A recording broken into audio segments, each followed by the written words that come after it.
Salam alaikum, Azul, bonsoir. Parce que le régime tergiversé, qu'il louvoyait, qu'il faisait profil bas, qu'il faisait dire à ses commis que ce n'était en l'occurrence qu'une affaire commerciale, purement commerciale, qu'il n'y avait rien là de politique. Beaucoup alors avaient pensé que l'affaire Al-Khabar était le signe que le régime était en perte de vitesse, qu'il était sur une pente descendante, une atmosphère de fin de règne s'installait, les spéculateurs renchérissaient sur le patatras annoncé d'un régime qui se dégonflait comme une baudruche. Au point où l'homme d'affaires, qui était au cœur de cette très symptomatique affaire, et Saad Rabrab avait cru le moment venu de ne plus cacher ses intentions politiques, encore moins son intention d'en découdre. Il avait cru qu'il pouvait, malgré tous les risques qu'il courait, y compris celui de perdre sa fortune, ou d'être la cible de graves révélations sur les origines de cette même fortune, il avait cru qu'il pouvait entrer frontalement en conflit avec le régime. Il était devenu une sorte de tête de pont d'une dynamique dirigée contre le cœur du régime et qui s'était invité dans le processus de succession, rien de moins. Une action hostile menée de front contre le cœur du régime, comme je le disais. Oui, en effet, comment interpréter, sinon comme une déclaration de guerre, que l'homme le plus riche du pays, qui s'est implanté de façon remarquable dans plusieurs pays occidentaux, qui dispose de relais relativement puissants au sein de l'armée, d'une assise sociale considérable en Kabylie et qui est comptabilisé dans le clan de l'ex-DRS, puisse acquérir une telle machine de guerre sans que le régime ne s'en émeuve. À plus forte raison que cette action, j'allais dire inamicale, si l'on se place du point de vue du régime, survient dans un climat de débandade généralisée, à un moment où le régime ne peut plus dissimuler l'état de santé du président Fassad, au moment où des perspectives de succession commencent à se dessiner, où des luttes intestines semblent agiter le sérail. La réaction du régime était donc plus que prévisible. À moins d'être suicidaire, le régime ne pouvait laisser cette transaction se conclure. On se demande même pourquoi ne l'a-t-il pas tout simplement sabordée avant qu'elle n'arrive devant le notaire.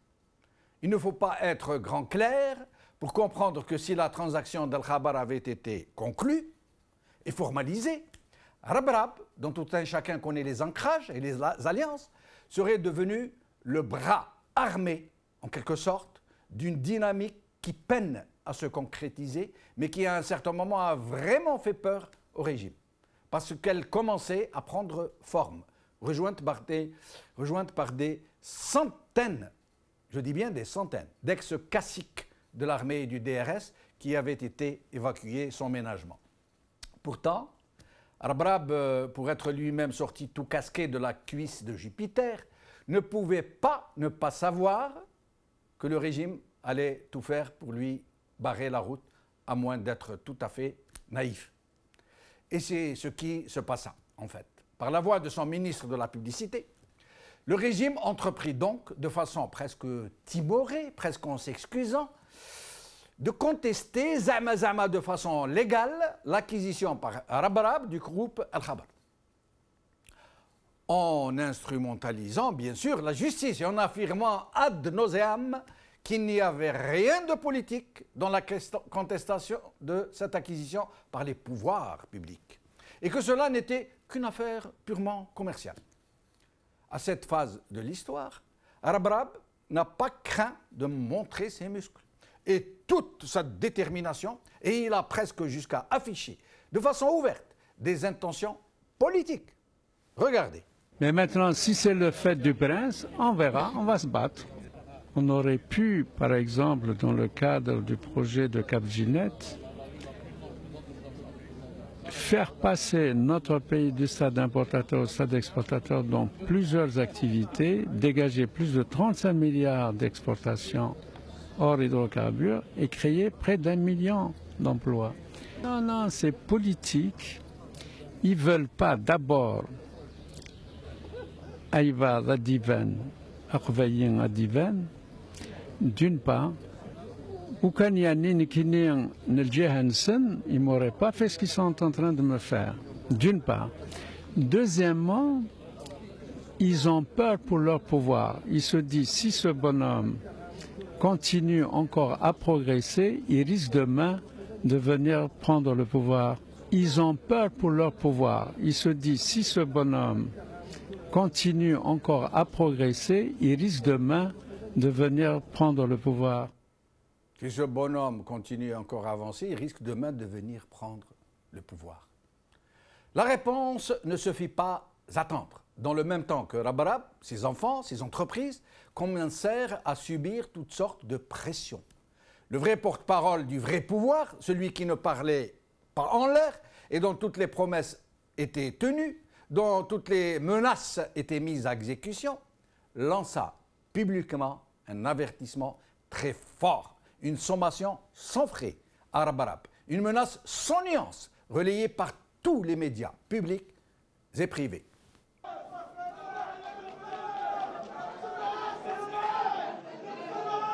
ذراع مالي ذراع مالي لم دراهم في التسعينات مع هذا الاخطبوط، وهذا الذراع أراد أن يخلط السياسة بالمال. بعد لما شبع بالمال حب يدير السياسة، وانتم تعرفوا باللي رباء المال هو السياسة. فسي يسعد ربراب بعد ما دار المال حب يشري ويدخل في السياسة، ونحن نقول بأن السياسة تفسد المال والمال يفسد السياسة، وعلى ربراب أن يختار بين السياسة والمال، وإذا اختارهم في زوج فالدرهمات يروحوا.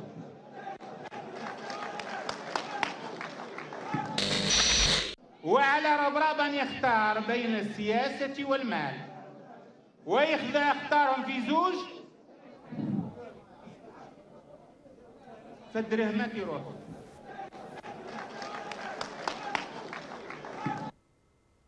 Incroyable. Je n'en reviens toujours pas. Je l'ai écouté 20 fois et je n'en reviens pas.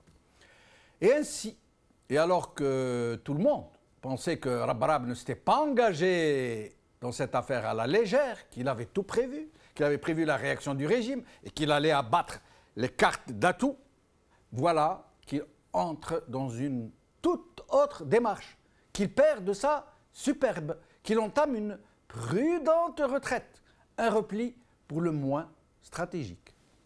Aujourd'hui, pour régler définitivement ce problème, pour prouver que je n'ai aucune ambition politique. Mon ambition, c'est le développement économique de l'Algérie. Les services de sécurité qui étaient très forts depuis les années 70, eux-mêmes m'ont bloqué certains de mes projets. Donc ils ne vous soutiennent pas aujourd'hui? Pas du tout. Ils ne m'ont jamais soutenu et je n'ai aucun soutien des services de sécurité. Ammar Saadani dit « Il faut que vous choisissiez entre la politique et l'argent, parce que sinon, vous allez perdre votre argent. » Écoutez, mon ambition, et ma seule ambition, c'est la construction de l'Algérie, de mon pays. Mais pourquoi est-ce que et surtout dans le secteur économique. Vous avez vu le changement entre les premières déclarations et les dernières de Rabra? Vous avez vu la différence de ton? Mais bon, maintenant c'est jdref, def. Le couperet est finalement tombé. La récréation est terminée. Le tribunal administratif de Bir Mourad Reis vient de rendre son verdict. Annulation, purement et simplement, de la transaction de cession d'actifs du groupe Al-Khabar au profit de Nesprod, une filiale du groupe Cévital qui appartient à Arbrab et à sa famille. Arbrab a perdu, de façon qu'il ne s'embarrasse pas de manière. Ce tribunal a même décidé, comme pour rappeler qu'il tenait le côté du manche, de condamner Al-Khabar à payer tous les frais de justice. En fait, et y compris pour ceux qui vont être tentés de nous dire que la khutba n'est pas dite, que Arbrab n'a pas épuisé toutes les voies de recours, il fallait vraiment être naïf pour croire un instant seulement que le vrai pouvoir allait laisser ainsi se conclure une telle opération contre lui. Bien au contraire, puisque cela fut l'occasion pour lui, justement, non seulement de renvoyer Arbrab à ses seules brisées financières, mais aussi de reconfigurer tout l'espace médiatique, mettre de l'ordre dans ce chaos organisé qui est devenu le foutoir télévisuel. Ce fut l'occasion aussi pour lui de rappeler qu'il garde la main, que nul ne peut le menacer impunément, que la baisse de ses moyens financiers qui lui permettaient de tout régler à travers la manne dont il disposait n'allait pas entraîner de facto ses capacités à contrôler la situation, puisque, entre autres leviers, il contrôle la justice, qu'il lui fait rendre n'importe quelle décision, de mettre en prison qui il veut, de faire libérer qui il veut, de rendre les verdicts qu'il veut, voire même de ruiner qui il veut, à défaut de ne plus avoir les moyens d'enrichir qui il veut. Avec le temps des vaches maigres est venu le temps du bâton. Et la justice est là, au garde à vous, comme elle l'a toujours été d'ailleurs, pour donner une forme légale à tous les faits du prince, à tout le bon vouloir de Monsieur Frère. Aujourd'hui, El Watan. Le tribunal administratif annule la transaction El Khabar Nesprod. Jeune Afrique. Algérie, la justice annule le rachat par Issad Rebrab du groupe de presse El Khabar. Par Chloé Rondeleux. El Huffington Post. Le tribunal administratif annule la transaction El Khabar Nesprod. avec nous aujourd'hui pour en parler, Faisal Mattawi, journaliste, et Fettah Sadat, avocate et secrétaire nationale aux droits de l'homme du RCD. Fettah Sadat, merci d'être avec nous. Je vous en prie. Merci. Alors, dites-moi, Fettah Sadat, d'abord sur un plan général, quel est votre avis sur le dénouement, j'allais dire, de cette affaire Al-Khabar? Écoutez, il me semble très long pour en parler, donc on va se limiter à certains traits essentiels. Il me semble, à mon sens, les traits les plus importants, c'est que nous ne sommes pas en présence d'une action banale, nous ne sommes pas en présence d'une affaire de justice, d'une simplicité comme on aurait pu le croire. En fait, nous sommes en présence d'une lutte d'une extrême virulence. Nous sommes en présence d'une lutte d'une extrême importance entre ce que l'on peut appeler la loi, entre ce que l'on peut appeler la Constitution et la pratique qui est faite de la norme fondamentale de l'État algérien et de la pratique qui est faite des textes essentiels de l'État algérien. Force est de constater, sans pouvoir rentrer dans moult détails que nous avons par ailleurs déjà exposés, que nous sommes en présence d'une situation que l'on peut qualifier comme étant un véritable coup de force. Pourquoi pouvons-nous parler d'un véritable coup de force? Car nous avons la loi, et mieux encore, nous avons la Constitution, où nous avons des principes fondamentaux qui régissent la société algérienne sur tous les plans, et notamment sur le plan politique. Notamment, là, je parle du principe fondamental de la séparation des pouvoirs.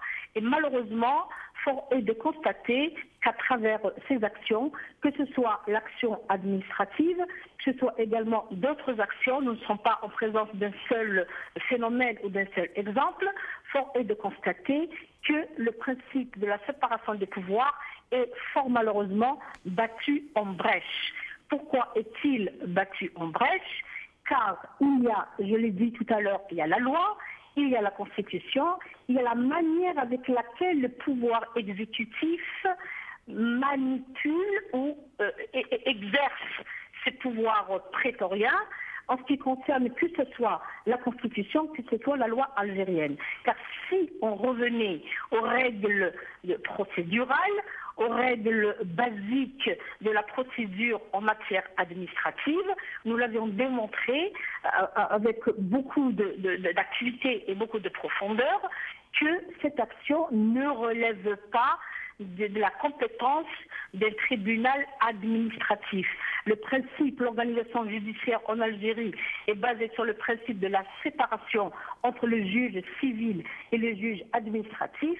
Il n'y a aucun élément qui permet à ce que cette action soit exposée par devant le tribunal administratif, et encore mieux que ce dernier se saisisse de sa compétence, et encore mieux que ce dernier arrive à s'immiscer dans les relations de droit privé et arrive à annuler un acte notarié. C'est un élément qui est de la pure compétence d'un juge de droit civil. Donc là, nous, en tant que défense d'une part, et en tant que militants des droits de l'homme, si on doit déplorer quelque chose, c'est de déplorer malheureusement qu'on est loin de la construction d'un état de droit en Algérie, et qu'en tout état de cause, cette besogne est très très laborieuse et reste à faire. Avant de poursuivre sur cet aspect judiciaire de l'affaire, dites-moi ce que vous pensez de la menace de Saadani proférée depuis tribune officielle, très fort, sans nuance, qui menace Rabarab de le ruiner tout simplement, qui lui dit que l'argent corrompt la politique et que la politique corrompt l'argent et qu'il faut faire un choix. Il oublie que tout l'entourage du pouvoir actuel, les parentèles, les clientèles sont riches à milliards de dollars. Le cas de Ali Haddad est symptomatique, exemplaire de ce que je suis en train de dire. Ali Haddad qui se mêle très volontiers, quasi quotidiennement de politique et à qui personne n'a fait de telles sommations. Écoutez, moi, quand une personne, un homme quand même politique, qui préside le parti que nous connaissons tous, profère ce genre de déclaration, moi ce que j'ai à déplorer, ce n'est pas le contenu de ces déclarations-là. Ce que j'ai à déplorer, c'est qu'à travers ces déclarations, c'est un message à l'égard de tous les Algériens, c'est un message à l'égard de la classe politique algérienne, c'est un message à l'égard de toute la société civile algérienne, qu'il y a ce que l'on appelle la loi et ce que l'on appelle la loi du plus fort. Et ça, c'est une chose qui est extrêmement grave, car si on a la prétention de vouloir mener l'Algérie vers un avenir meilleur, si on a la prétention déjà minimale de respecter les principes fondamentaux contenus dans la Constitution algérienne, il me semble qu'on devrait œuvrer en vue de dire que force reste à la loi, qu'on n'a pas le droit de menacer quiconque à travers une quelconque déclaration, et que si quelqu'un commet une quelconque infraction, il se doit d'être sanctionné d'une manière sereine en fonction des dispositions de la loi algérienne. Et là, ces déclarations-là sont, il me semble, gravissimes, car nous sommes pratiquement, si on peut se permettre de dire ainsi, en présence de ce qu'on appelle l'état de non-droit, où chacun peut se permettre d'outrepasser ses pouvoirs et chacun peut se permettre d'attenter aux libertés individuelles et aux libertés fondamentales des Algériens en toute impunité. C'est la chose la plus grave, il me semble, que l'on peut déplorer à travers des déclarations pareilles. Restez avec nous, Fattah Saadat. Nous accueillons à présent Faisal Mattaoui. Faisal, merci d'être avec nous. Merci Jamal Din, bonsoir à vous, à Madame Sadat et à tous les amis téléspectateurs. Faisal, à votre avis, c'est quoi cette histoire bien que je présume que vous vous y attendiez, un peu comme tout le monde. Ça ne pouvait pas se passer autrement. Ce régime ne pouvait pas laisser Al-Barab acquérir une telle machine de guerre sans bouger. C'était quasiment inimaginable, je présume. Oui, bien sûr. En plus, c'est une affaire unique. Madame Sadat a détaillé tout à l'heure les détails juridiques. C'est pratiquement une affaire unique dans son genre dans les annales de la justice algérienne, puisque c'est une affaire commerciale portée devant un tribunal administratif qui va aller en cas d'appel. Et je pense que le collectif du journal Khabar qui s'est retiré. Et là, c'est aussi quelque chose de terrible dans le fonctionnement de justice d'un pays. On ne peut pas parler de justice indépendante et de juges qui jugent d'une manière indépendante sans la pression politique, et vous avez un collectif de défense qui se retire. Le juge aurait dû reporter jusqu'à convaincre la défense d'assister au procès pour que le procès soit réellement équilibré, bien qu'on est, comme Mme Sadat l'a expliqué, devant une affaire politique. Et vous savez, et tout le monde le dit, quand la politique entre dans un prétoire, dans un tribunal, la justice sort par la fenêtre à défaut de sortir par la porte. Et donc cette affaire, bien sûr, c'est une affaire politique. Vous savez, elle est en référé, et le référé, un référé qui dure 2 mois, ça n'existe qu'en Algérie. L'affaire a été portée au mois de mai. On est dans une affaire où on veut empêcher, c'est clair, ça a été dit par Ammar Saadani, secrétaire général du FLN, et qui parle probablement pas au nom de tout le pouvoir, mais d'une partie du pouvoir. Puisque la menace était très claire, et moi je suis étonné que M. Al-Barab n'ait pas poursuivi M.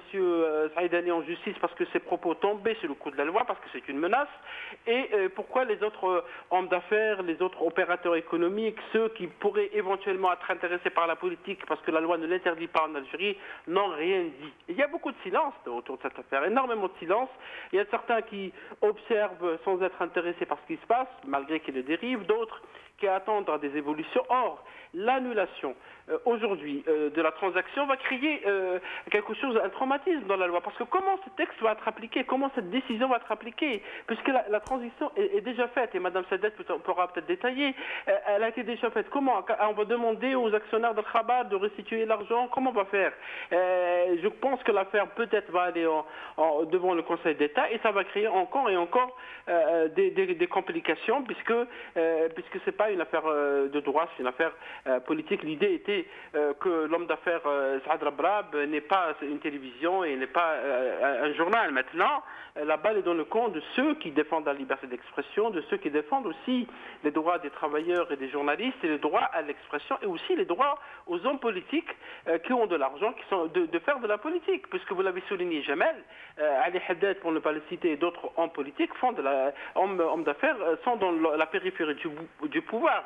Or, les propos d'Ammar Saadani sont très clairs. Si vous voulez faire des affaires en Algérie, vous devriez faire partie de notre clan, ou de notre groupe, ou de notre entourage. Et c'est un peu toute cette affaire d'Al-Khabar qui le révèle, et c'est tant mieux, parce que ça permet de clarifier les choses. Mais Faisal, vous disiez que ne pas comprendre que Al-Barab n'ait pas porté plainte à la suite de ces graves propos de Saadani. Mais sinon, dans l'ensemble, est-ce qu'on n'avait pas eu l'impression que Al-Barab a vraiment changé de ton entre ses premières déclarations? Il a même parlé d'ambition politique, à la limite qu'il les inquiétait parce qu'ils avaient peur, nous avait-il dit, qu'il émerge politiquement. Et il en arrive à dire non, je n'ai aucune ambition politique, juste économique. Moi, et on voit qu'il devient très, très conciliant. Et la question est, n'avait-il pas prévu une telle réaction? Est-il naïf, Al-Barab, à ce point pour ne pas avoir calculé, ne pas avoir su que le régime n'allait pas le laisser acquérir le groupe Al-Khabar comme ça, les doigts dans le nez?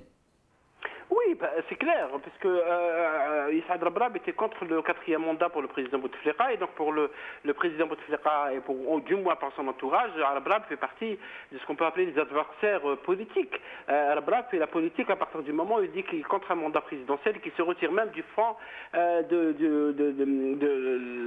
patronat, l'organisation, le forum des chefs d'entreprise qui représente une partie du patronat algérien, pas l'ensemble du patronat.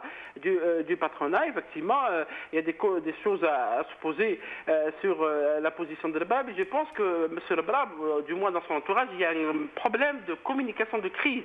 Parce que lorsqu'il y a une communication de crise, lorsqu'il y a une situation pareille, il faut choisir ses mots, il faut choisir ses expressions. Parce que M. Rabab a dit qu'il allait porter les actions de Khabar, rappelez-vous, devant la bourse d'Alger. Or, c'est pas à lui de le faire, c'est à la conseil d'administration du groupe de le faire. Il a fait d'autres déclarations sur la peur du pouvoir et je crois que c'est pas ce qu'il voulait dire. Parce que le pouvoir algérien, de toute façon, il a peur de personne. Et vous le savez, il voudrait détruire, il a déjà détruit d'autres personnes qui étaient dans les affaires. Il y a qu'à citer le cas de Abdelmoumen Khalifa, bien qu'il n'y ait aucun parallèle ni aucune comparaison à faire avec M. Lebrab, mais Abdelmoumen Khalifa était à un moment donné porté aux anges, il était porté même dans les palais royaux et les palais présidentiels en Algérie avant de finir dans une cellule, et c'est pour ça qu'il y a toujours des calculs politiques. Et M. Lebrab, j'ai l'impression qu'à un moment donné, il a été aussi isolé, ou peut-être par ses partenaires, parce que les autres hommes d'affaires, ceux qui peuvent avoir pignon sur rue, ceux qui peuvent parler, ils se sont tous tus, ils ont tous gardé le silence, et là c'est un peu inquiétant. Est-ce qu'on a la capacité, même si on a de l'argent, d'apprendre ce pouvoir, y compris sur son terrain politique, économique, ou est-ce qu'il faudrait faire partie du cercle de l'allégeance pour pouvoir faire ses affaires en silence sans être inquiété? Ça, c'est une question qui est posée à tout le monde. Nous allons ouvrir le standard dans un moment pour permettre à nos téléspectateurs de s'exprimer. Nous ne prendrons pas beaucoup d'appels. Je reviens à Fettah Sadat. Nous semblons tous ici, dans cette émission, nous étonner un peu. Nous faisons les gens qui sont un peu choqués de voir la justice s'engager dans de telles attitudes. Or, Fettah Sadat, vous le savez très bien, nous le savons tous, que la justice a toujours été comme ça, qu'elle a été aux ordres du pouvoir, qu'elle a toujours exécuté de façon très exemplaire, j'allais dire, toutes les injonctions du régime, qu'elle a mis en prison ceux qui devaient aller en prison, ceux dont le régime voulait qu'ils aillent en prison, elle a libéré ceux que le régime a voulu libérer, elle a toujours été très, j'allais dire, soumise. Qu'est-ce qui nous étonne aujourd'hui? Qu'est-ce qu'il y a de changé? Écoutez, moi je ne suis pas étonnée du tout, car à travers l'affaire d'aujourd'hui et auparavant l'affaire qui a été tranchée par le tribunal administratif en matière de référé, forêt de constater que ce n'est pas un fait isolé. On peut même dire que c'est un phénomène récurrent, malheureux, mais récurrent, de la justice algérienne, qui n'a pas pu s'autonomiser et prendre ses distances par rapport au pouvoir exécutif. Donc je le disais tout à l'heure, on est loin de la construction d'un état de droit, malgré toutes les déclarations qui sont faites depuis l'indépendance du pays jusqu'à nos jours.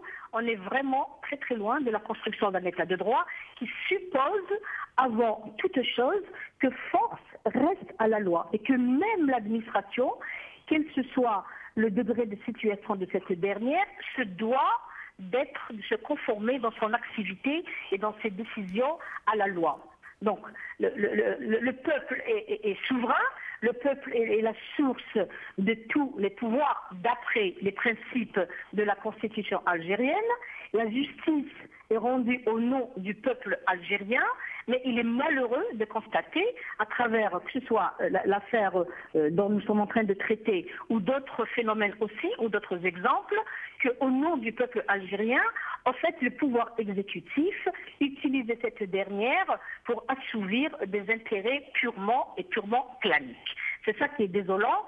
Et là, c'est encore beaucoup plus désolant que cela vient en 2016, après que la nouvelle constitution a été votée avec grandiloquence, et après que des déclarations sont faites à tort et à travers en disant que la justice est indépendante, que la loi est appliquée dans toute sa rigueur, et qu'il y a l'autonomie, et que par ailleurs, qu'il n'y a pas de justice de clan, ni de justice sociale basée sur l'appartenance à un clan particulier ou à une classe sociale particulière. Alors là, moi, il me semble qu'ici, nous sommes en présence d'un dossier que l'on peut qualifier d'un dossier technique. Parce que quoi qu'il en soit, c'est un dossier qui a été exposé devant un tribunal, et pas n'importe quel tribunal, un tribunal administratif, et le juge administratif a pour principale attribution de sauvegarder les libertés et les droits fondamentaux du citoyen devant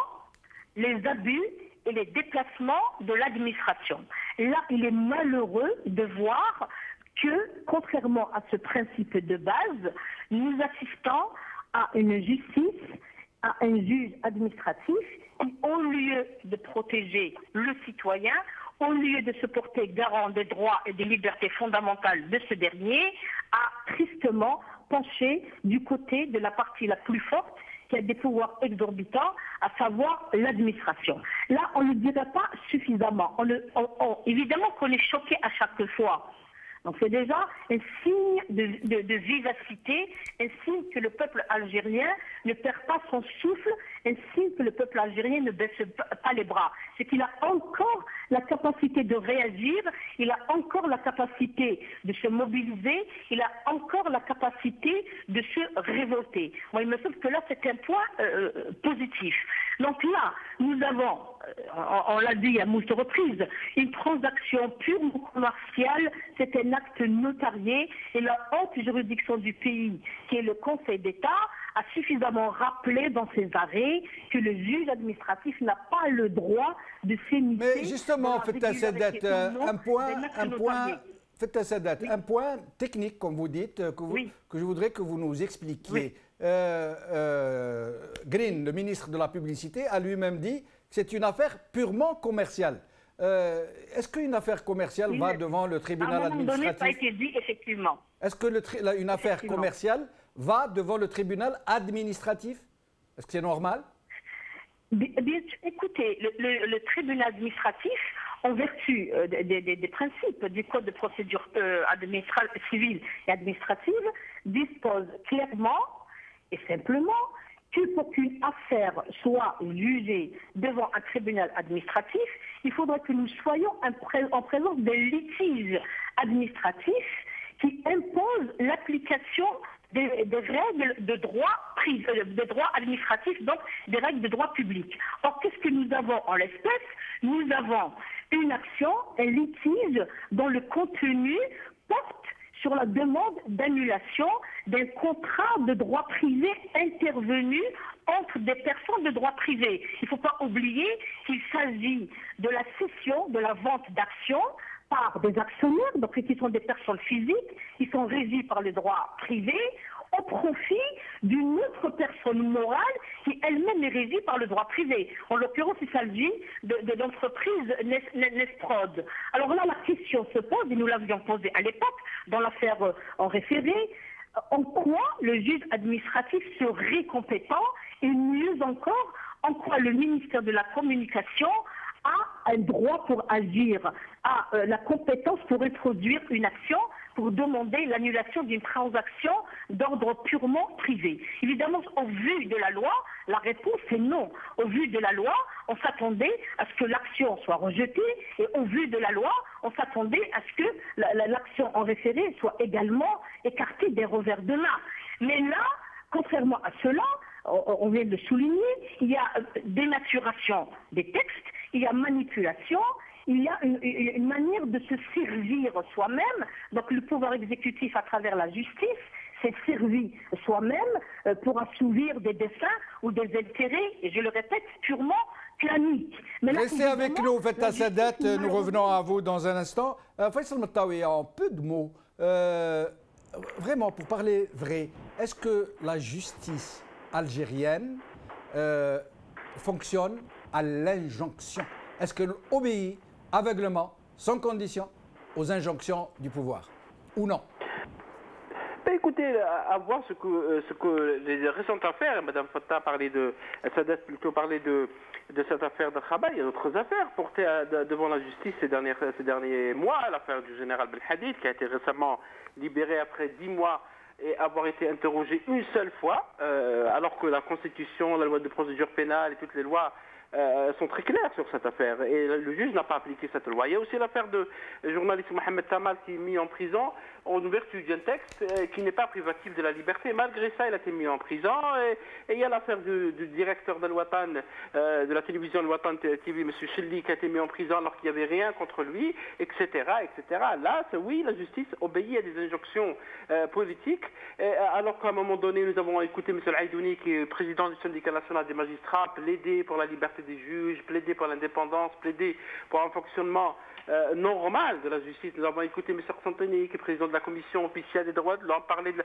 Or, tout le monde se tait maintenant. Et tout le monde... Est-ce que les juges algériens, et je parle des juges de siège, on ne parle pas des procureurs, parce que les procureurs, il est évident qu'ils reçoivent des instructions, et je rappelle que pour l'affaire du journaliste Mohamed Tamat, il n'y avait pas de partie plaignante apparente, ce qui est encore plus grave. Et la procédure a été faite par le département de renseignement et sécurité DRS, qui théoriquement est dissous. Donc vous voyez comment ça fonctionne. La justice algérienne et ses affaires nous révèlent à chaque fois toujours ces dysfonctionnements, malgré que le discours est de bas en contresens et dans un autre sens, et malgré que la nouvelle constitution de février 2016 précise pour certains articles, à partir de l'article 48 et au-delà, sur les libertés d'expression, liberté de réunion, liberté de rassemblement. Donc on est dans une contradiction flagrante. Est-ce qu'il y a une force politique à l'intérieur du pouvoir qui voudrait vider la nouvelle constitution de certains aspects du président Bouteflika? Est-ce qu'on n'est pas en train d'assister à des luttes de clans?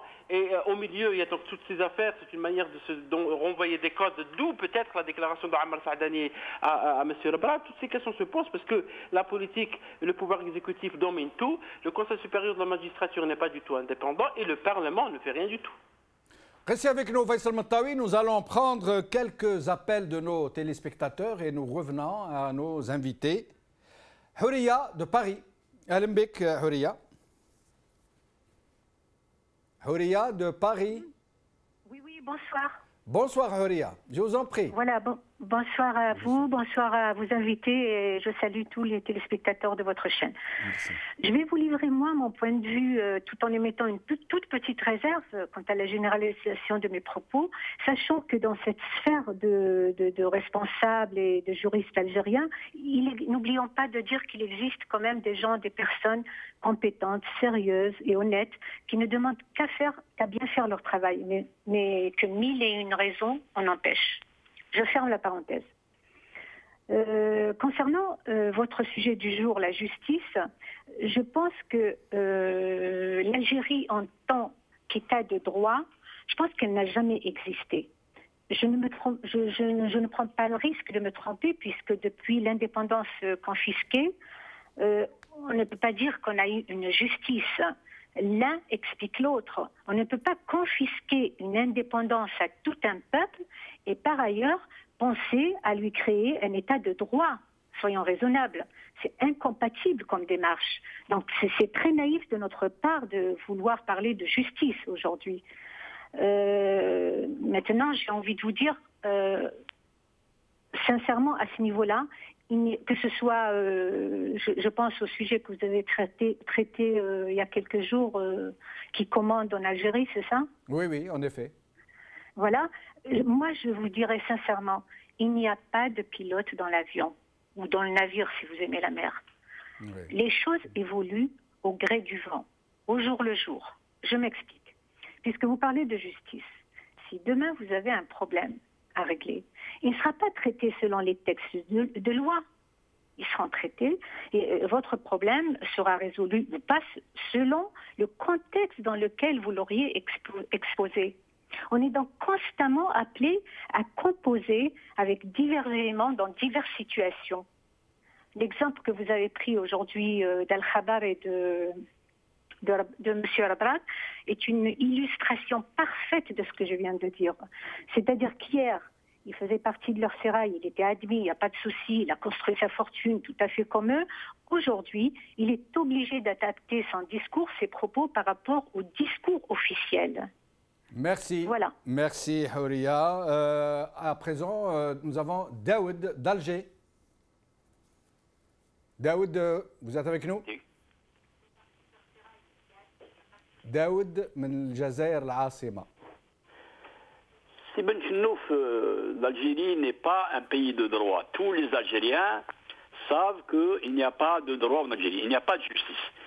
La justice est instrumentalisée, elle est utilisée comme épée de Damoclès sur la tête des gens qui sortent de la ligne directrice qui est fixée par le pouvoir actuel. De nombreux exemples depuis le début de l'indépendance ont montré, par exemple, tout à fait au début, quand on a fermé le journal le matin et mis son directeur en prison, l'actuel secrétaire général du Conseil de la magistrature qui était à l'époque à Al-Harrach, M. Laïdouni, c'est lui-même qui avait jugé M. Benchiko. On avait mis M. Benchiko pendant 2 ans en prison. Les dernières affaires avec Rabrab, avec le groupe Al-Khabar, avec le général Ben Hadid, montrent encore une fois que le pays ne dispose pas de justice. C'est une république bananière. On utilise la justice pour faire peur aux gens. Quand on veut, par exemple, arrêter la grève des travailleurs d'El Hadjar, on leur dit on va aller à la justice parce qu'on connaît les résultats à l'avance. On sait que les ouvriers de Hadjar vont être sommés de reprendre le boulot, sinon ils vont être mis à la porte et on ramènera des militaires pour les remplacer. Donc même avant l'indépendance, d'ailleurs au congrès de la Soumam, on avait obligé les Moudjahidines à juger les gens avant de les exécuter. Mais je pense qu'au niveau de ce qui s'est passé après, dans l'affaire de Chabani, 3 personnes ont dit à M. Chabani, le Conseil de la Révolution vous a condamné à mort, qu'est-ce que vous avez à dire pour votre défense? Ça s'est limité à 2 ou 3 mots, et Chabani a été exécuté dans une forêt à Canacel à Oran. Donc les Algériens n'ont pas encore acquis le droit, parce que nous sommes des sujets, pour avoir une justice indépendante. Les pouvoirs ne sont pas séparés, ils sont au service du châtelain et de la cour qui l'entoure. Voilà ce que je voulais dire. Merci beaucoup. Merci Daoud. Avec nous Mohamed d'Algérie. Mohamed من الجزائر. مساء الخير. مساء الخير، اهلا بك. سلام. عيد مبارك، كل عام اللهم اغفر الجميع. اهلا بك. والله لو سمحت نتكلم بالعربيه ولا الانجليزي، معليش. تفضل بالعربيه من فضلك اذا حبيت، تفضل. انا والله في الحقيقه الموضوع تاع الخبر وتاع الوطن، والله نعود لشيء ما للخلف. يعني لو سمحوا هما الديمقراطيه بمرها وبحلوها مع الاسلاميين وغير الاسلاميين، ما كنا نوصل للاشياء هذه. هؤلاء نفسهم هما من كان يؤيد نزار ويحيى وأيد حسن والتوفيق والانقلابيين ولاد فرنسا، هما يتحملوا مسؤوليه، هما اللي ورطونا، هما اللي خلفونا ب20 سنه، وما زال درك بهذا الحدث هذا راح نزيدوا نخلفوا 20 سنه. لو خلوا الاسلاميين حكموا 5 سنين ونحاهم الشعب، ولا خلاهم كما خلى الشعب تاع تركيا خلى الاسلاميين يحكموا. شوفوا تركيا اليوم 15 سنه وين راهي، وشوفوا الجزائر 20 سنه بموافقه الخبر والوطن والليبرتي، هذوما اذناب فرنسا كذلك. شوفوا الجزائر وين راها اليوم، هما يتحملوا المسؤوليه، وهما سي غراس سي جون كون اون ترا بي لاميرد. السلام عليكم. وعليكم السلام. محمد من المانيا. سي محمد اهلا بك. بشنو؟ اهلا بك سي محمد. Je voudrais tout simplement, tout court, je voudrais dire à Maître Sadat et à votre ami confrère Metawi qu'il y a une chose qu'il faut savoir en Algérie, il y a des escadrons de la mort qui sont payés par ces gens-là. N'est-ce pas, mon cher ami? Tout le monde le connaît. Il faut que ces l'escadron de la mort, il doit être, comme vous dites dans vos imités, par exemple, il a changé parce qu'il a eu peur. Ses amis, ils sont rentrés en conflit avec. Ils vont lui envoyer un tueur, il l'assassine. C'est comme ça se passe avec Abdel Ramdan, avec Mohamed Diaf, Allah yarhamou, lorsqu'ils lui ont présenté le dossier pour signer, Monsieur le Président, à Agalam. Non, ça c'est pas pour mon devoir. Mon devoir, je suis venu ici pour construire un état de droit, pour faire ce que l'Algérie veut avoir. Maintenant, je ne veux pas me rentrer dans des choses comme ça. Il a dit, il y a mafieux de bas jusqu'en haut. C'est ce qui se passe en Algérie, mon cher ami. Il faut le dire, il y a des escadrons de la mort, il faut qu'ils soient balayés, le peuple algérien, il se réveille. Il faut pour toutes. Merci, c'est Mohamed, merci. Alors, Boualem d'Alger. Boualem, من الجزائر العاصمة. Est-ce que Boualem est avec nous? Oui. تفضل سي Boualem. Salam alaikum. Alaikum salam. Et je salue tous les invités. Merci. Bon, cette affaire-là, monsieur Jamal, affaire le Khabar, Brab, etc., moi, ce que je pense pour moi, c'est une affaire de clan. Parce que Brab, ce qu'il a dit, je ne suis pas de leur clan. Mais il appartient à un autre clan. C'est une affaire de mafia, c'est une affaire de clan. Parce que dans les années 90, ce qui s'est passé, c'est monsieur Brab était associé avec 10 généraux qui ont tué et assassiné le peuple algérien. Brab, ils lui ont donné toute l'Algérie pour profiter de l'importation de certains produits d'alimentation. Et je peux te donner un secret. Brab, il a pris de l'argent dans une banque algérienne. Je peux te donner le nom de la banque, comment il a pris l'argent. Il a pris par une demande manuscrite, il a pris des milliards, des centaines de milliards. Et Redamel, quand il était Premier ministre à l'époque, la famille a donné à l'Algérie 30 ou 50 millions de dollars, je ne sais pas combien. Qu'est-ce qu'il a fait? Il a donné cet argent à M. Brab. Bon, maintenant, c'est une affaire de clan. La mafia, l'ancienne mafia avec la nouvelle mafia, et il est dans notre clan. Pourquoi ils n'ont pas commandé faire des... علاش ما دناوش الحداد فهمتني c'est-à-dire c'est une affaire de mafia. Barakallahu fik, c'est Boualem.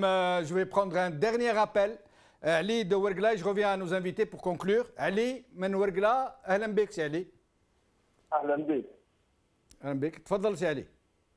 اول حاجه نهدي تحياتي الى فمي بدي ساعد والى الرئيس عبد العزيز بوتفليقه وللشعب الجزائري بمناسبه عيد الفطر.